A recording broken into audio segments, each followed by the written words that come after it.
Where do we come from and why are we here? These questions have guided humanity's search for meaning since the dawn of time. Among the many stories and myths of creation, the biblical account in Genesis stands out, not only because of its influence on billions of people worldwide, but because of its role in shaping societal norms and values. But have you ever stopped to wonder, does this story actually make sense? Can it truly reveal the origins of humanity? Or is it simply another myth written with a different agenda? Today, we begin a journey to critically analyze the story of creation in the Bible.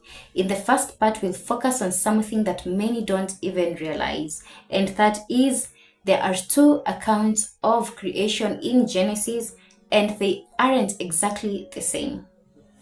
So let's start with Genesis 1. This account is poetic, almost like a hymn. It describes creation in a structured day-by-day format. Day 1, light and darkness. Day 2, sky and water. Day 3, land and vegetation, and so on until day 6, where humans are created, male and female, in the image of God. Now, this sounds pretty straightforward, right? But then we get to Genesis 2, and the tone changes completely. Here, creation isn't laid out in days. Instead, it focuses on one man, Adam, created from dust, and later one woman, Eve, made from his rib. The order is different, and the details are much more intimate and specific. So, which one is it?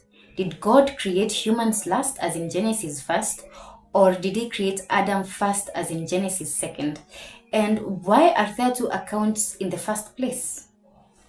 Some scholars suggest that these two stories were written by different authors with different intentions. Genesis 1 could reflect a priestly perspective emphasizing God's power and order, and Genesis 2 might be a more personal, earthy narrative intended to explain human relationships and roles. But here's the question that really gets me. If the Bible is supposed to be divinely inspired, why does it begin with such a contradiction? Shouldn't the foundation of the truth be consistent and clear? This isn't just a matter of interpretation. These inconsistencies raise deeper questions about the authorship and purpose of these stories. Were they written to explain human origins, or were they designed to establish control, justify societal hierarchies, and enforce specific beliefs about God and humanity? And let's not forget how these stories have been used throughout history to shape gender roles, to justify inequality, and to promote the idea that humanity's purpose is to simply procreate and fill the earth. Now, this is just the beginning of our journey.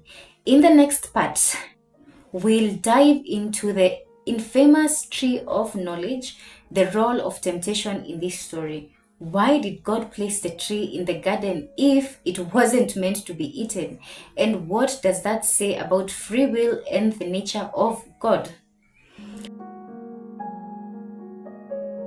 If this sparked your curiosity, hit the subscribe button and join the Moon Tribe as we unravel these stories together.